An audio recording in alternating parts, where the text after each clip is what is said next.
Hi, everyone. This is Ian Morgan at the New Group, and so glad to get to welcome the folks here for our post-reading discussion. Here first is Shayna M. Griffin, who's our special guest tonight, and then Erika Dickerson-Despenza, our amazing playwright, and Nina Domingue Glover, one of the stars of the reading tonight. Terrific, you guys. I gotta admit, I'm so moved and shaken by by watching the play, which I'd read before, but just, naturally seeing it even on Zoom is a different experience. And it was, Nina, your work was incredible in that role, and you guys so much captured the story, the feel of the setting, so much of what Erika had put down there. So if I'm a little shaky, forgive me. It was very moving. Let me just, Erika and Nina, in a way, you already introduced yourself with your work. Let me just say a little something about Shayna. Shayna is the founder of Punctuate, a recently formed Black feminist-based initiative integrating critical research methods with activism and socially engaged multimedia projects to address the intersecting forms of everyday violence and subjectivity Black women, their families, and communities experience in the context of housing access and land use planning, climate impacts, reproductive control and surveillance, carcerality, and gender violence. She's also the associate director of Antenna, a multidisciplinary visual and literary arts organization. Shane is the creator of Displaced, a multimedia and public history project that chronicles the institutionalization of spatial residential segregation through the violence of racial slavery and displacement in New Orleans, and co-founder of Jane Place Neighborhood Sustainability Initiative, the first community land trust in New Orleans. And just from that edited version of your bio, Shane, it's so clear, the way that your work connects to this play and the story we just heard. So I have some questions, but really this is a chance for you guys to get to talk about some of the things that this play raises for you and how it connects to your work. So anytime that you want to ask each other questions, please do. I could start out with just quickly, in terms of my reaction, the experience of the tragedy of the play, kind of the pity and the terror that this play evokes. I wonder if, just off the bat, any of you have a feeling about what draws you to telling stories like this, or what the experience of telling a story like this is for you, either this particular play or work like this. Anyone? You can all turn your sound on too.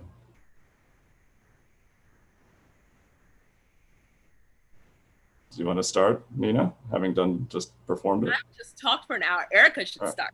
Okay, good. Yes, sis. I am in agreement with that. What draws me to tell stories like this? I wanna first start with the challenge and the notion that I hope my work does not evoke pity. I am not after pity. I'm sorry. Yes, I was using the Greek term. Yeah, no, I'm sorry. Yeah. Sympathy and empathy. Yeah. Active empathy that is in the form of action. So I'm still gonna go further than that. Yeah. I tell stories in the form of theater because it is an active living form, because we get to build intimate community when we are not in what I've been calling the intermission, that is yes, the global pandemic, but also this moment where our arts and culture sector has been devastated as a result of that, and now have this opportunity to be transformed as we are in the midst of Black political rebellion and Black movement work, as we are always in that work, and the opportunities that affords us to abolish systems and create ones that are more liberatory for our right now and more liberatory for our futures. I tell stories in the form of theater to politicize people and furthermore to radicalize us. I am not interested in what folks call trauma porn, but I am interested in filling the gaps, particularly in the historical arts canon about New Orleans and Chicago specifically, which are my hometowns, but in a way that for this story particularly navigates the erasure of Black women during and post Katrina and the flood. It is very important that we differentiate between those two things when we're talking about what happened. It's very important to me to address the erasure of Black women in New Orleans stories. In terms of the Katrina canon of plays that came out of that time, none have been produced or commissioned by theaters or published. There are none by Black women. There were no stories that focused on Black women, our relationships to each other, not our relationships to whiteness. Whiteness inevitably comes up, of course, because how white supremacy affects the lives of Black people, how capitalism and patriarchy affects the lives of Black women. But I wanted to fill the gap. I wanted to speak to the erasure. And as I started to think of all of the things that were missing from the media narratives about Katrina and about Black people in New Orleans, Black women in particular, there started to be multiple stories that came to mind, multiple perspectives that were missing, including those of the Black women who work in Orleans Parish Call Center. We know that call centers are overwhelmingly women spaces because women are taught to do emotional labor. And so thinking about who receives the calls that are traumatic and that are in distress and crisis, overwhelmingly there were Black women who were working in that call center. And so thinking about their stories, and there's a play that takes place in the Orleans Parish Call Center. I'm thinking about Black land legacies. There was a lot in the media about the loss of homes and nothing really speaking to the loss of Black land legacies and Black cultural institutions. And so when I think of my own family history, which I'll talk about a little later, wanting to speak to that. So yeah, a lot of making sure in the future that we have left an archive about Black women's experiences that not are peripheral or marginal, but that are squarely centered on who we are, what our experiences have been for those in the future who will be looking for us. Thank you. And thank you, Liz Ann, for joining us. I'm so happy you came. I was here. I just got my video. Right, and turn your video on, exactly. And Patrice, thank you too. And thank you. So a lot of you guys have deep connections to New Orleans and to the place in this story. And I'd be interested to hear you talk about that, sort of what the place means to you. It's home for me. Mm-hmm. Born and raised in New Orleans, and I also have a Katrina play that I had readings done of, but even more than that, I have a monologue that's in a different solo show that is autobiographical that I think really speaks to what Erika was talking about, and how it wasn't just the loss of homes, but the loss of legacy and displacement of culture and experience. And I had a lot of survivor's guilt about some of it, because I was in Cleveland when Katrina was happening, and we were just glued to the TV. You know, I had people in my family that were missing for 6 weeks or more, and I was lucky because we found them and they survived. But in the monologue that's in my one play, one of the things that the character Nina goes off about on the person is like, everybody keeps asking, why didn't they just leave? It's like, you know, I personally, Nina, have lived through 8 hurricanes. Like, you don't. You know, you don't. You stay. It's a part of life, just like snowstorms are a part of Cleveland. And then I go on to talk about how, you know, it was my elementary school, my middle school, my high school, my first job, my first kiss, you know, my first dance.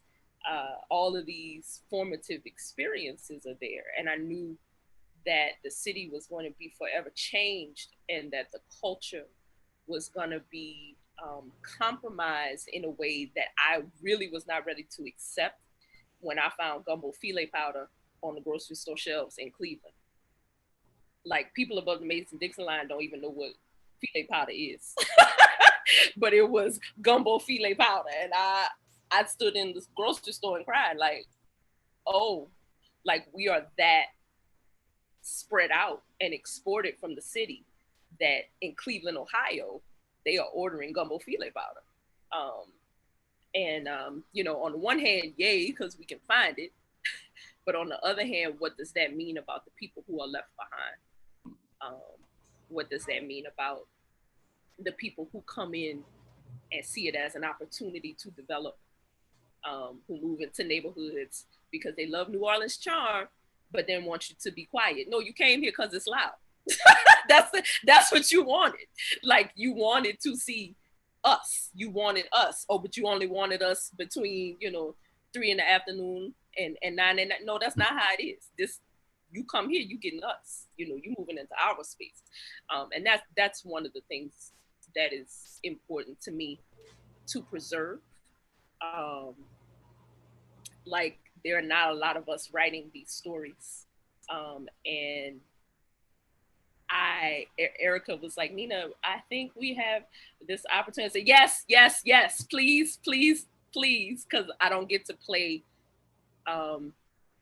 us. You know, I don't get to play specifically the Black women from New Orleans. Nobody else says make groceries. That seems like a very simple thing, but it's a very deep thing.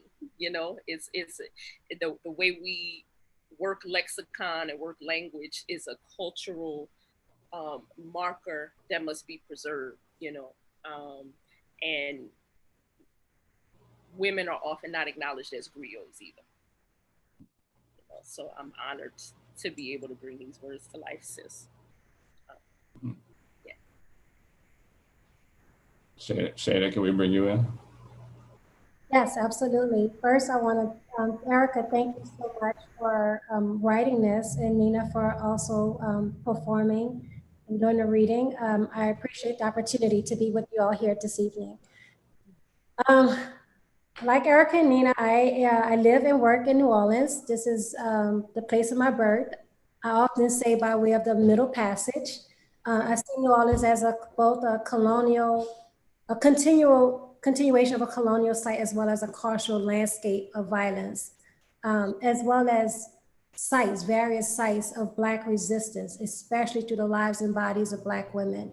And so I very much appreciate the way that which this play centered their experiences through the lens of Hurricane Katrina, both as relates to the dynamics that unfold, but also the history that's woven throughout the play. I think is really powerful. Right. Erika, do you want to add anything on that? Your next question. Okay, cool.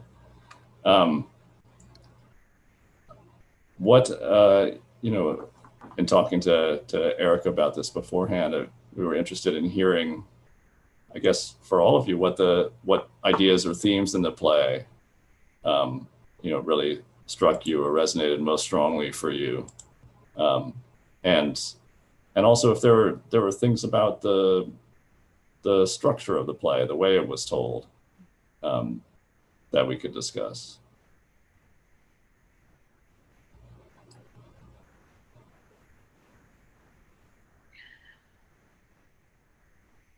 Go ahead, Nina. Go ahead, Nina. Who's it go? Eric and I have become friends over the past year, two, something like that, and we have a lot of the same influences in terms of writing and art making and all of those things. And it was, as an actor, a lot of fun to see where those influences showed up in the structure of the script. And one that we both hold very dear is Intozaki Shange. And and there were like a couple of very specific moments, and I was like, oh, this is my Intozaki moment. I see it since I feel it. But finding that that poetry in the language, which exists in the way that Black women from New Orleans talk anyway. The whole section where Ruth and Magalee go through the family history story, like, people in New Orleans do that. Like, that's not like just a poetic device that Erika used to like give us this exposition and background of why Shadowland is important, which she did excellently and brilliantly. But people in New Orleans talk like that. Like, I can tell you my family, like, this one did this, and then this happened, and that happened, and Momo said this, and Papa did that. And that is very regular. That's a regular thing that is poetic when you take it out of the city and look at it, but that's us. So being able to have that, what's the word, illustrated on the page so beautifully, in the structure and the way, like, when you look at poetry, even the way it's written on the page affects the way it's interpreted. So being able to see the rhythm of our speech interpreted on the page was a very rich experience for me as a performer. Mm-hmm. I thought there was lots of metaphors and themes that sort of like came together in this play. I really liked the fact that it wasn't a linear trajectory, but more or less the past, present, and future exist as one, which I feel like is the Black experience. I also really appreciate the emphasis on place, even starting with the beginning, having those references to like Claiborne, Claiborne and a Superdome, and also the ways in which memory was engaged throughout. Also just the power of the purse as well. Like, I think the emphasis on the purse itself. Also, I really appreciate In the Wake, like references to some of Christina Sharp's work on Blackness and Becoming. I was like, yes, yes. But definitely as it relates to place as both a site of pain and resistance, but also of, that's what I'm talking about. Also becoming, and also place as home. I also thought the mother-daughter relationship also exposed their struggles to take up place in a city that has rendered their experiences and their history has been out of place. I also really love, I don't hear this often, but hearing a rendition of Indian Red sung from the perspective of the Queen, as opposed to the Big Chief, when we're thinking about like Black masking traditions here in the city. So I think that had, at one point, I was on mute and I was like, tapping the table. It's beautiful. Also, and then this is also just based on my own work in both activism and research and artistic practices, but the role of memory is so important in connection and purpose, and thinking about place as a site of memory, connection, purpose, history, also of violence, as well as thinking about Shadowland itself as a site of wealth accumulation and also extraction. And so I thought that was, that stood out to me as a theme. I just want to, publicly say I love Shana M. Griffin's work. If you do not know who she is, please Google her, like immediately. Please get to know. I don't know how many folks who are joining us tonight were able to watch the recent commemoration of Insight, but you can learn a little bit about her work, and she speaks very eloquently, just as she's speaking now, about New Orleans and abolitionist political ecologies and so on and so forth. So it means the world to me that Shana M. Griffin is actually joining us and is speaking about my work. And it's like, yes, all the things, she gets all the things because she's brilliant. And just thank you for all of your work over the past 20, 30 years. And it is an honor to be in conversation with you.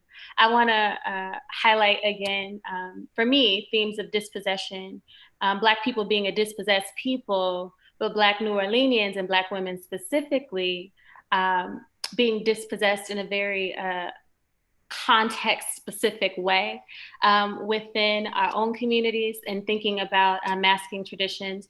Folks who are familiar with Big Chief Monk Boudreaux, that is my cousin. And so, I think about, what does this mean, this kind of masculine energy and emphasis, and wanting to highlight the queen, because there are queens, and there are Black women who are upholding the tradition, just as there are Black men and non-binary folk, which come up later in another play, and really addressing non-binary folk and trans folk, and the real gender bending that occurs in the masking tradition that we kind of don't always talk about. And so I'm excited for that play, which is number 10 in the lineup.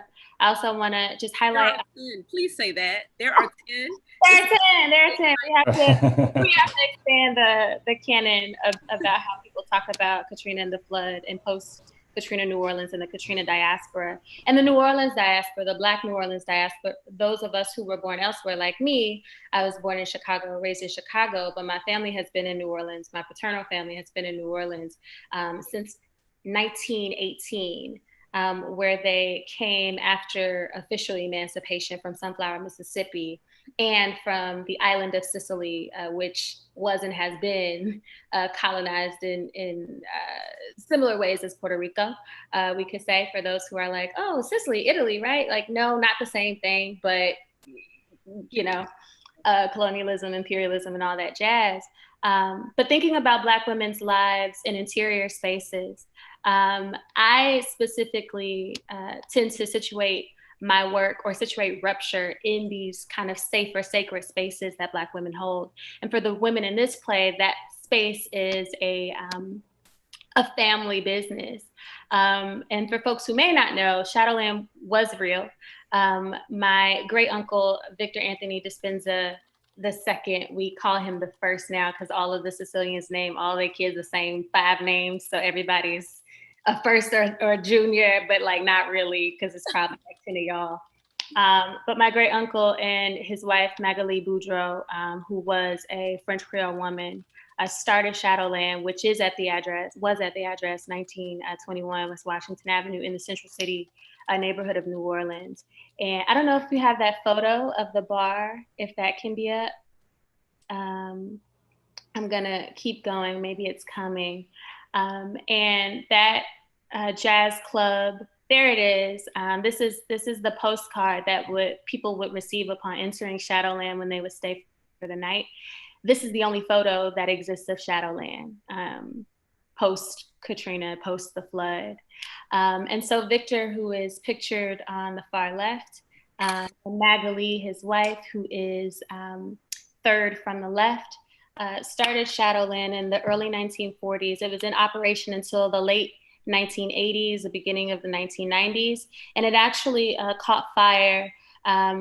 It did encounter several burglaries, and as Central City became a neighborhood that was also being dispossessed, the men in my family who took over the deed and took over the bar decided not to rebuild, but to allow it to be completely demolished and to build houses on top of it. I'm proud to say we still own the land and we still rent houses in the place that Shadowland was. But yeah, I think a lot about the loss of cultural institutions and the erasure of Black land legacies, which is a theme that comes up over the course of the entire cycle, because I didn't set out to write about New Orleans in this way. I didn't expect to do a 10-play cycle. What really happened was that I was talking to my great cousin, Victor Anthony Despenza II, the son of the owner of Shadowland, who just recently passed in April. And I was asking him about our family history and about Shadowland. He is our family griot. He is the holder of all the secrets, and he is the one who has never left, and except for war in Vietnam. And he would tell me such vibrant stories and take me around to family who I hadn't met yet or wasn't as well acquainted with. And everybody would have stories about Shadowland, and I would say, "Can I see the pictures?" And they would say, "Lost them in the flood." And it became this refrain that as I talked to even community members, people who were not members of my family, that I would consistently hear. And so we have this Facebook group. I don't know if Shane is on Facebook or if you're like, yeah, it's better that way. I need to get like you and be off all social media. But on Facebook, there's a group called Black in the Day New Orleans that the entire Black New Orleans diaspora, as many of us as we can find, are in. And every day, a few times a day, someone posts like, "Y'all remember when?" And there's either a photo or a quote or something that's like very particular to Black communities in New Orleans. And I was like, well, let me take my chances and like put this picture in that group and ask people if they remember Shadowland, because I wanted to reclaim this history. I wanted to revise it in a way that, much like Ruth is trying to capture what Shadowland is in the play, that I can capture a glimpse of what it was as a Black cultural institution, particularly in Central City. And I keep emphasizing that because when people talk about New Orleans, folks are talking about the Quarter and Treme. And post-Katrina, people are talking about the lower Ninth Ward. And maybe you'll hear New Orleans East, and I really thank our sister Sarah M. Broom for really talking about the East in her glorious memoir, The Yellow House, which won the National Book Award this year and just came out in paperback. Please read that if you have not. It is the most glorious memoir. And so I posted this picture and like 200 comments came super easily. I mean, memories, people who were there, people who grew up in Shadowland because they live next door. And when I would ask about pictures, every single person say I lost them in the flood. And so reclamation, thinking about this principle of Sankofa, return and get it. How do I retrieve the dead, right? As Dr. Christina Sharp would brilliantly ask us in her text in The Wake. How do we do wake work in theater? How do I fetch a past that I did not have access to? How do I restore it? How do we restore our communities? And how do I, again, leave an archive for the future, those who will be in our lineage, who will be looking for this history, looking for what our people did in New Orleans, looking for what we did for Black people and with Black people here. And so, yeah, doing that through a mother-daughter relationship, which is the final thing for me that I intentionally focused on, the complexities of Black womanhood and our relationship to each other and our relationship to our mothers as we emerge as women and in different places in our own womanhood. And what is that like with a mother who, in many ways, we have to care for like a child because of an illness like dementia, and how catastrophe, how crisis accelerates such an illness at a rapid speed. So those were themes for me that I wanted to be intentional about exploring in this work, which is still in development. We can go to the next picture if you have it. I just want to allow people to see that these were the photos. My uncle, or I call him my uncle, but he's my great cousin. But because he was an elder, now ancestor, out of respect, I would say Uncle Tony. When he was stuck uptown on the 8th floor of a parking garage, he broke into a nearby Walgreens, and the only thing he stole was a camera to take pictures and document his time while awaiting rescue. Eventually, he got to the bridge, as many folks did, and was rescued by helicopter and taken to a shelter. And so he documented all of that. And these were the only pictures that he has that are post, pre, or during Katrina. And he gave these to me. Now that he has passed, I feel even more than I did when he was in the land of the living, that it is my responsibility to take up what we see Ruth takes up at the end of the play. And that is being the historian, retrieving our history, looking at it through a different lens, a different color. And so these are the only pictures in my family that exist that document that time, that are, they're the guideposts for this play and for really the series. The next photo that y'all are gonna see is the photo that I think about when the mysticism come up, and we think about, for me, the conceptual preoccupations of my work, and thinking about Afro-surrealism, thinking about what it means to be intimately connected to the past, but always with your eye on the future, as Ruth is trying to think about what is the future of this land, what is the future of our people, what are our options, but also bound to the present in our present contexts and bodies. And so when I saw this picture of this iridescent water, for me, it was an opportunity to bring that mysticism and that Afro-surrealism to the present. And I think there's one more photo. Chandra and her husband are photographers out of the lower ninth ward. Yeah, Shane. And so they fled, I want to say to Texas, but they had their work locked in a chest or something, and it ended up still getting flooded. And they were not going to try to go through them, but their son really encouraged them to. And they saw that this kind of cool thing happened to some of the photos that were ruined or not in the state that they intended. And so they continue to make art out of that. And thinking about what I consider a palimpsest with these images brings me back to how to craft the work structurally and how to think about Magalee. And so this particular photo is one that also inspires the play's images and style. Okay. That's great. Shana or Nina, do you want to ping off of that at all? Erika elaborated a lot. Coming off. This one, I was thinking it and you were speaking it, the importance of expanding out when we think about New Orleans, like creating different reference points, and the importance of centering Central City's work. And even as it relates to, like you said, when people think of the French Quarter or Treme, and then post Katrina, the Lower Ninth Ward. But even that experiences of Treme is like fantasy. Because if we really want to engage in Treme and thinking about not just Treme as a site of resistance, but also a site of racialized sexual violence committed against Black women. When we think about the people who were more likely to own property in Treme was Black women. And so it begs the question, what did they have to endure to sustain and to engage? Also, there was just as many free people of color who own property in the Treme as in Marigny, if not more, as well as the French Quarter. And so those narratives that we are taught. And so to me, I really appreciate the expansion of what New Orleans is and its multiple histories. And so centering the Central City, I thought it just made me feel good. Two, when you were speaking about the Black masking traditions, and also acknowledging, I didn't realize this, Nia, till you mentioned it, like 10, there's a series up to 10 plays, right?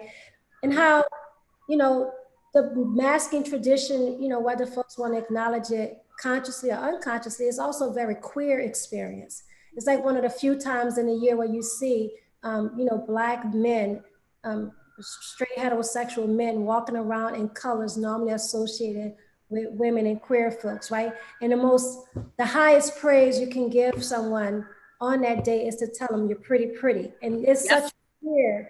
Like whether people are, whether it's an identity, but also it's a political, critical understanding of what queerness is. And I feel like and I don't want to get, Blackness is queer in and of itself, right? That goes beyond just an identity of lifestyle. And so I think that's important to acknowledge. And then you said, oh my God, there were so many other aspects of what you just shared, Erika. I'm so inspired by. I don't know if you are familiar with the artist Kai Lumumba Barrow, but you two both, oh my God, have, okay. And if you want to have that personal connection, I will connect you both. And both in terms of New Orleans and also, she's lived here, but also she's originally from Chicago. And so, and also Afro surrealism, I feel like there's a lot that you all could, exactly, you know, like we're gonna connect. Yes, the history. In the archives, I feel like there's a lot of violence that exists within the archives, and there's also opportunities, and also what are we seeing and not seeing, and how are we listening to the silences that within the archive itself, and also as we are recreating them. And so just to, like looking at the images that you share, it just made me just want to do more research around Shadowland, but also the metaphor of the absence of images, but also the metaphor of the name, the Shadowland itself, I think is really powerful to see. As well as, like you said, you know, also what was in that water, in that second image, the last image, second to last image that was shown, and how that lands itself on our bodies. I think is important. Thinking about, like, you know, we're gonna maybe get to this, but also the visibility, the hyper visibility and the hyper invisibility of Black women's experiences in the context of Hurricane Katrina, in terms of who was front and center at the images, but in terms of what the sort of like activist-based responses were, political and advocacy strategies rendered Black women completely invisible. And also blaming them for the situations that they found themselves in. So Nina, I'm gonna just turn it over to you if you have thoughts on this, because Yeah, I think one of the things that what both of you just said made me think of. I'm friends with Dr. Sybil Kine. I don't know if either of you are familiar with her work, and she's a historian and a musical artist as well. And she let me use some of her music in one of my solo shows, and we became friends. And this is before Katrina. So then after Katrina, you know, I'm trying to find everybody and how's everybody and everything. And the experience that Magalee has, and even Ruth eventually, where they think they're seeing the ancestors, like that was such a common experience for people who were in the floods, you know, who were in the waters, who were waiting, and also after, because she wound up you know, in another state with family. And she said there were, you know, some of the times, like, she couldn't tell, is this a PTSD response right now, or am I having a spiritual experience? Because she would keep seeing her folks, you know, because she had that brush with death. And you know, also the way in which Black women and artists in New Orleans make sense of those kind of spiritual experiences, and how they find themselves in their art, you know. It's like even Ruth line tickled me. I'm not no hoodoo woman, but like I might not do it, but I respect it. Like I know this much. Like, maybe this is why, because I know they show up, you know. And all of those kind of subtle things, you know, like when you're living it, it doesn't seem special because it's just what you do. Like, I didn't realize how specifically Black Creole I was till I left New Orleans. And people be like, you do what? Why? But why? It's like, why y'all don't? I don't understand. And those things are really important to me to be able to help bring them to life artistically. So yeah. I just want to say, I know, Ian, you have another question. It's so refreshing to be able to hear Nina and Shayna. I believe these are women who bring their whole selves into a room wherever they go.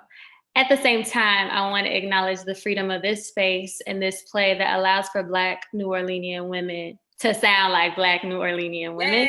Yes. And so one of the things that is in the script that I want to highlight is my interest and commitment, which is a personal, like, scholastic interest, but also in the spirit of Zora Neale Hurston, an anthropological interest, specifically linguistic anthropology, is Black Englishes that are regionally and city specific. And even within New Orleans, they'll sound different. Like folk from Tremere sound different than folk from Central City. And so thinking of mid-city. And so I wanted to use this as an opportunity to also explore and uplift the Black Englishes here. Because in every film I've seen in TV exploration, there are no dialect coaches, or very few there. And in the plays, because I've read every play that has been commissioned and produced in and outside of the United States that were about Katrina, the flood, or post-Katrina life. And so to see texts that don't sound like the city sounds, and I think being linguistically specific is important for writers to do, particularly as we talk about and take on the task of creating or remembering people who are Black, Indigenous, or folks of color anywhere. We have a sound, and New Orleans is a place that absolutely has a sound, and it's not just in its music; it's in the way we speak, it's in the way we move. It has to be right. it has to be right. So, Ian, what else you got?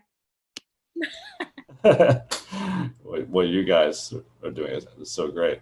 I'm all that I would do is, in our last few minutes, is bring back to the theme of the festival around writing around environmental racism and the climate crisis, which this play so much is.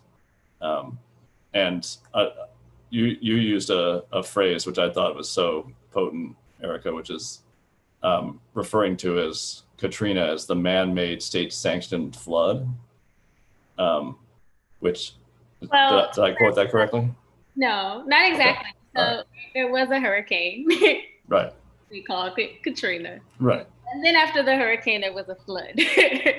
And so when we say the flood, it's a capital F because it was not because of the hurricane. And so I do encourage folk to research and learn more about that. And I know Sheena is going to set it off about that. But yes, I will say for me, Sheena brought up the politics of shame, and I would add, as I'm sure she was thinking already, the politics of disgust that are very present when we talk about people who are part of the Katrina diaspora and who were part of that experience, or even the Katrina generation. And so I think a lot about, again, abolitionist political ecology, right? How do we bring together anti-racist, indigenous, and post-colonial methodologies or frameworks to really fuck shit up as we talk about abolishing white supremacy? And when we, we're in a place where we are seeing, as Miriam Cabo would say, abolition is already here. And so we're seeing folks be interested in the idea of abolition, specifically as it pertains to prison and police. And I want to add policing, because we know that police extends beyond those with badges and working under the state officially, right? But it would behoove us also to continue in the tradition that Black and Brown people have always been in terms of being in right relationship with the earth as well as with each other, right? And what is the opportunity we have right now to be even more expansive with how we're talking about abolition in our mainstream movement circles, and with those who are eager and excited to learn more about abolition? How do we expand how we're talking about it? How do we talk about how what are the environmental structures that are also racist, specifically anti-Black? That Black people are disproportionately affected by? How do we talk about access to and free clean water, and lead issues that reach beyond water but are not, excluding that? How do we talk about not just gentrification but literal erasure of Black land legacies? And how does that also lead us to know that the entire U.S. system as we know it has to go, right? That leads us back to the abolishment of the state in the way that we know it. And so, yeah, I'm hoping that this play and the 10 plays together really ask us to consider abolitionist political ecologies. How do we address hunger that, white liberals like to call food insecurity, and where our food deserts are in New Orleans? And that is where I think a lot about the East, as well as the second ward of Flint, because I also write about Flint in other work. Soil quality, water pollution, before Katrina, during it, and after, including the flood. So I'm hoping the work does that it asks us to think about, dream about, vision something more than this, something more liberated than this, in the form of abolitionist political ecologies and the possibility for that. Shana, Nina, do you want to come in on that? You got to unmute. There you go. Yeah, I'm sorry. You said, Shana, do I want to add to that? Or? Yeah, add to that. Yeah. You said so much. Yes. Yes. Yes, there you go. Yeah, I'm sorry. There was 3 frames I was thinking about in terms of my own work and activism on these topics, and where I see, so like there's these specific frames that I'm working from, and then also see how they overlap with some of the themes that both like as incorporated within the play, both as it relates to thinking about climate, but also abolition, as well as confinement and displacement. And so, for me, in terms of my own activism and artistic practice, which centers the experiences of Black women, Black diaspora, but more specifically Black women, focusing primarily as it relates to the violence of poverty and Black displacement, carcerality, reproductive control, housing discrimination. My work, I feel like I'm really committed to challenging neoliberal ideas of choice and what does that mean and what's implied within that, as well as challenging gender and racial assumptions about climate impacts, cultural frameworks around safety, and these spatial narratives that value white social identity over those of others. And so whether it's through working with the Displaced Project, which is an interactive multimedia public history project that traces the geographies of Black displacement, dislocation, confinement, and disposability in the city, starting from its formation in the 1700s up into present day, and how the Displaced Project illustrates these historical and contemporary forms of property-led development. Again, that privileges white social identity as strategies around divestment and social inclusion. So I feel like there's that Displaced Project, and I see these amazing themes that through this, the Shadowland, the play highlights, as well as some of my current research on the spatialization of racial and sexualized violence in housing policies and land use planning and urban development, and really interrogating the various ways in which sexual and reproductive intimacies, the sexual and reproductive intimacies of Black women's geographies, and what is that, and how it's related to housing policies and spatial systems. And how these different policies are really truly designed about confining, displacing, and regulating their movements and life chances. And I feel like the play does a very good job illustrating that. And in addition to this work around spatialization, this is the other form of research that is really close to home as it relates to examining the ways in which Black women who resided in public housing and their movements, the work that they engaged in, and how we see their organizing as, not so much their organizing, but also the organizing that they engaged in, and what those our strategies were in terms of their abolitionist implications. And really thinking deeply about how different ideological frameworks that are about controlling the sexual and reproductive lives of Black women are directly tied to discriminatory housing policies and restrictive development plans. And also what you mentioned, Erika, directly connected to the politics of disgust and blame that uses stereotypes and fear and politically motivated misconceptions to criminalize Black women, their families, and communities. And so I think, thinking about the play and these my current research and activism, um, and it's sort of like seeing that overlap and, seeing a complete exhaustion, that the characters in the play, the exhaustion that's placed on their bodies as they're fighting to defend their existence.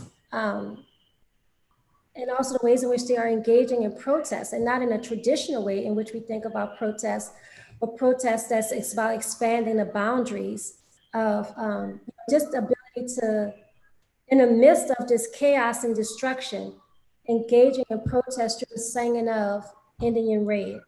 And even the idea of Indian Red as a song existence, as a form of protest, in terms of protecting various forms of culture practices as it relates to what does protest look like. And so how do we thinking about protest, both as it relates to taking it to the streets, as well as through politically and mobilization, as well as advocacy. And I think about that as relates to housing. We do a very good job in this country warehousing people, providing housing through prisons. That's not the type of housing that we're advocating for. And so just the commitment to advocating for permanently affordable housing, for me, I see that as abolitionist work. It's one of the sort of like, that's, prisons are not the housing that we want. I also recognize the ways in which, when disasters and emergencies takes place, especially as it relates to climate, we know the ways in which certain communities will become criminalized and police their movement, and also the restrictions that will be placed on them as it relates to trying to acquire housing. And so for me, when I think about climate and even environmental racism, seeing prisons as a form of environmental racism in terms of where they're located and how communities are displaced from their homes and families, but also as it relates to the ways in which when there are limited resources, who will have access and who will be denied from them. And I think it's really important that we engage in a lot of reframing and thinking about what is abolitionist work. What are the work that we should be engaging in today that make prisons not even an option? How are we also addressing different forms of violence that's taking place in our lives? And how are we holding each other accountable? That's not about relying on policing and other recreating different forms of criminalization, right? And so when we're talking about what does it mean to not just defund the police, how is it about also disarming the police, and right, and also requires us to really think differently about the society in which we are choosing to live. And when people have access to the resources, whether that's housing, education, healthcare, that's what makes people feel safe, not the police. And so I think it just really requires, defunding the cops also really affords us an opportunity to think differently about public safety. And when I'm thinking about safety, I'm not thinking about just, crime, like petty street crime. I'm thinking about safety from toxic, exposure and pollution, as well as safety as it relates to kids. I'm not, safety in terms of like breathing clean air and drinking fresh, clean water. Also as it relates, safety as it relates to our schools and not having cops and guns in our schools, right? I think really expanding out what the safety truly means. And also when forms of violence and harm takes place, how are we holding each other accountable? So for me, and how that comes up in New Orleans, not having a public school system anymore. Right? Who knows where I was going.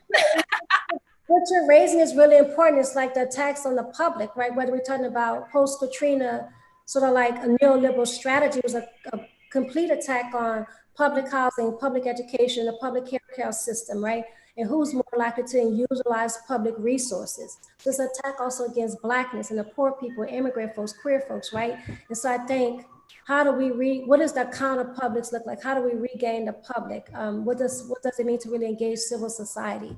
And so really thinking differently about what abolitionist strategies look like, and also really redefining what it means to be home, and thinking about both home and space and how violence takes place in the home and outside the homes. And who has a right, like a right to the city and not, right? And so you already mentioned all of this, Erika. I'm just coming in from another angle. And so I really appreciate you mentioning Miriam, obviously, or even people like Andrea Ritchie, Kai Lumumba Barrow, or even Elisa Berry. I feel like there's so many amazing Black women out here just holding it down, and also affording us many opportunities to engage in these conversations and also to act on them, not just to talk about it, and to act on them in various ways. And so seeing this plate as a form of protest, that's the point I was trying to bring on. Like, there's many different ways in which protest emerges. And it's not just about taking it to the street, but that's also how are we recreating a different type of practice and operationalizing our politic in everything that we're doing. Shana M. Griffin, y'all. Oh, that was wonderful.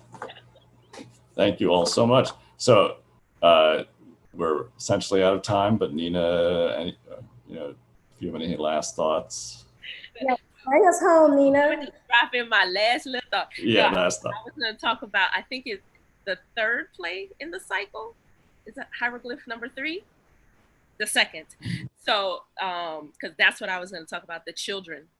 And a lot of times when this work is happening, because I'm an educator and a mother, my mind always goes to the children first. And very often the children are the last thing that people think of. But what is the point of the legacy if we're not building it for the children?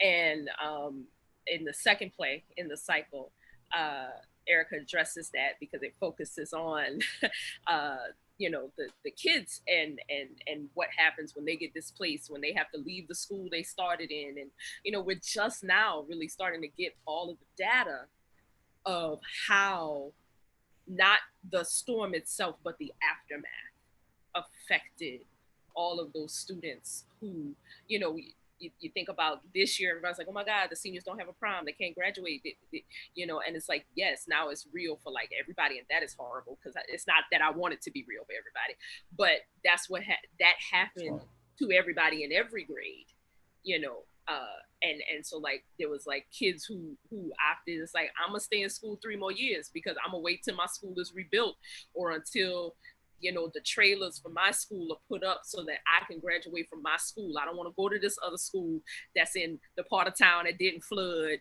just because it's available, because that school don't mean anything to me, because what are those traditions that, it's like my grandmama went to 35, my great grandmama went to 35, I'm going to 35, my kids going to 35, and how those things, show up for Black people and for children. And there was an art project, in the early months after Katrina, a visual art project that happened.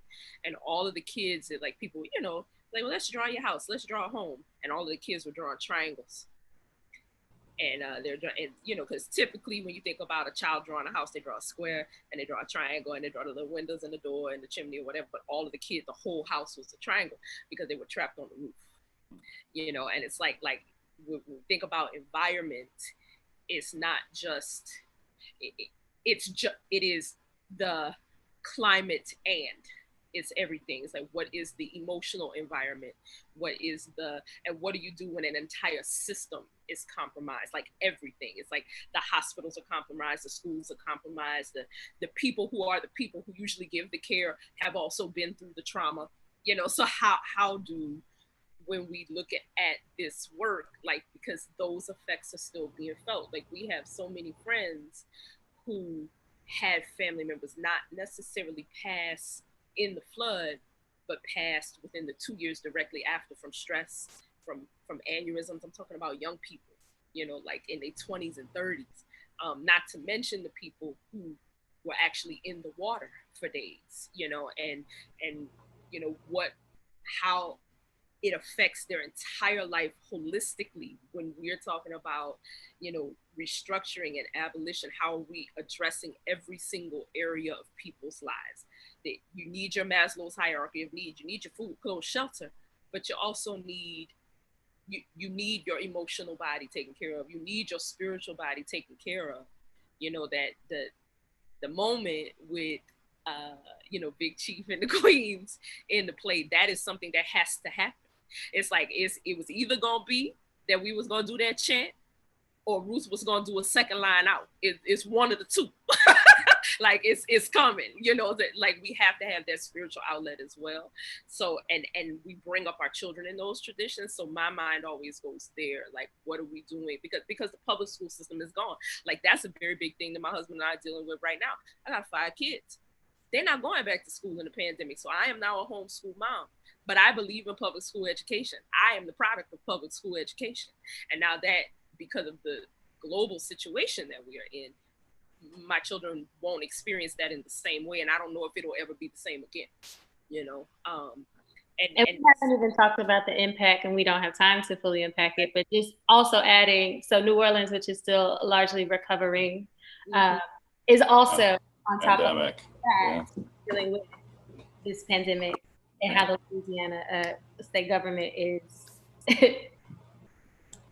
what that leadership looks like or does not look like. Mm-hmm.